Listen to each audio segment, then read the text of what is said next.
Hey everyone, welcome back to the channel.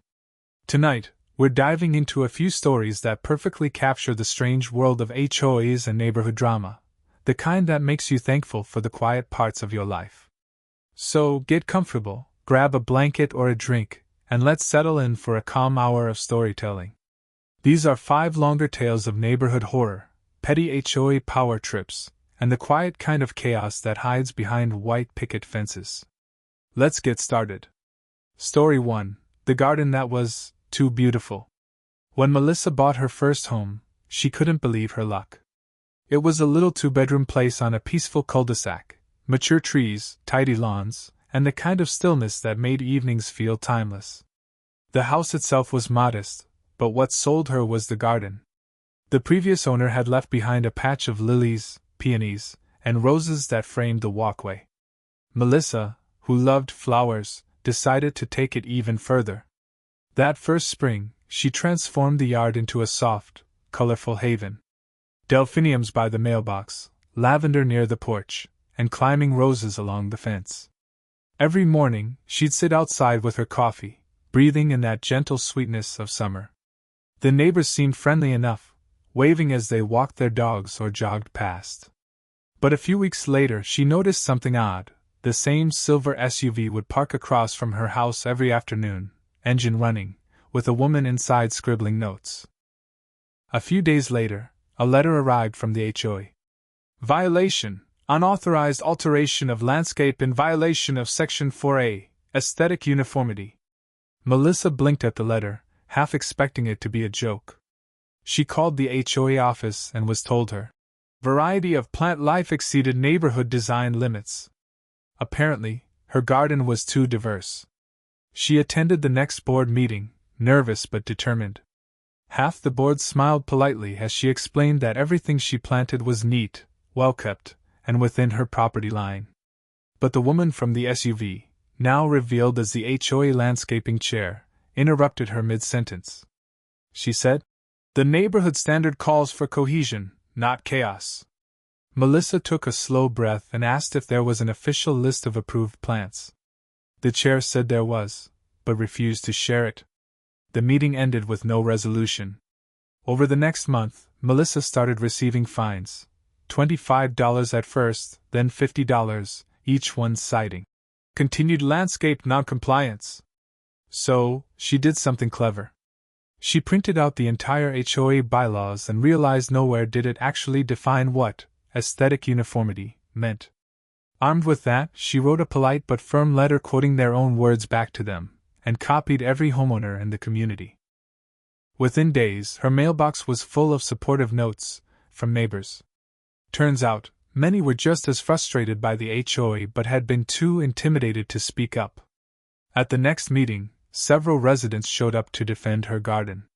The board quietly voted to remove the fine, and the landscaping chair resigned the next week. Now, Melissa still tends her flowers every morning, and when she sees that patch of roses along the fence, she smiles. Sometimes beauty wins. Story 2: The Neighbor Who Hated Light. Darren was a night owl. He worked late, often getting home past midnight. To make the walk from his car safer, he installed small solar lights along his front path, soft, warm, barely bright enough to guide his way. A week later, a note appeared under his door. "Your lights are disturbing my sleep. Remove them immediately." No signature. At first, he laughed. The lights were solar-powered and pointed downward. They weren't even visible from across the street. Then came the complaint to the HOA.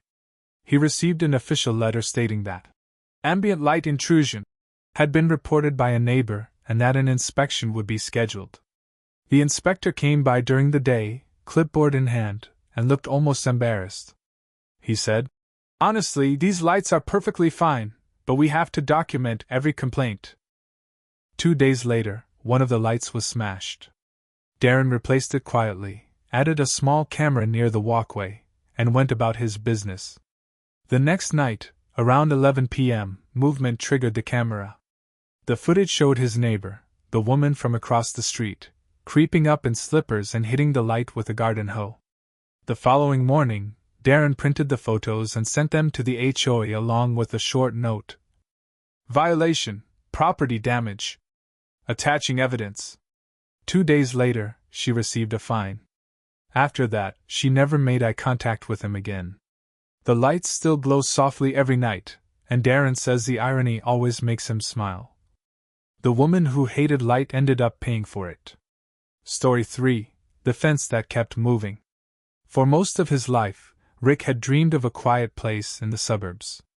When he finally bought his home, a small ranch-style house with a wide backyard, it felt like peace. But within a month, he noticed something strange. His fence, a clean wooden boundary between his yard and the one behind it, seemed closer. At first, he thought it was his imagination. Then one morning, while mowing, he realized one of the fence posts had shifted about 6 inches inward. He checked the ground, freshly dug soil. That night, he installed a small motion camera facing the fence. The next morning, he checked the footage and saw his back neighbor, a quiet man named Greg, out there at 2 a.m., hammering and digging with a flashlight. Rick confronted him the next day, calmly asking why he was moving the fence. Greg shrugged and said, "That's actually the property line. I'm just fixing it." Rick knew it wasn't. He had the survey papers to prove it. He contacted the HOA, hoping for a simple resolution.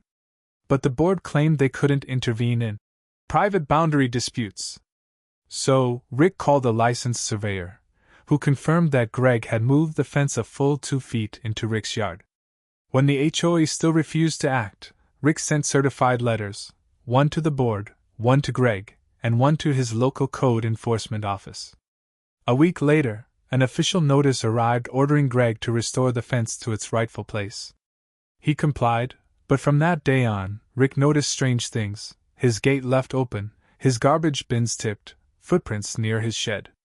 Eventually, Rick put up a tall privacy fence. And though the strange noises at night continued for a while, they stopped after a heavy storm knocked out Greg's backyard tree. Rick still doesn't know if the storm solved his problem, or if Greg finally got tired of trying to move lines that were never his to begin with. Story 4. The President and the Pool Rule. Summer had just started when Sarah decided to set up a little inflatable pool in her backyard for her kids. It wasn't big, maybe 10 feet across, barely a foot deep, just something fun for hot afternoons. A few days later, she got an email from her HOA president. Subject line: Violation, unauthorized water feature. It said she needed board approval to maintain any pool, pond, or aquatic installation. Sarah replied politely, saying it was temporary and would be gone by the end of summer. An hour later, she got another message, this time with an attached fine notice. $75. At the next HOA meeting, she attended in person, bringing photos of her yard and her 2 small kids splashing happily in the pool. She explained that she'd seen other yards with sprinklers, fountains, even bird baths. The president replied, "Those were approved before my term." So, Sarah smiled and said, "Then I suppose ours can be grandfathered in too." The room laughed quietly.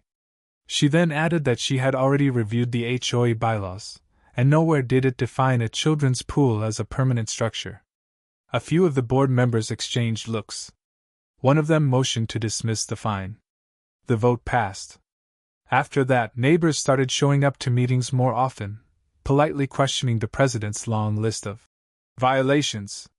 By fall, a new president was elected.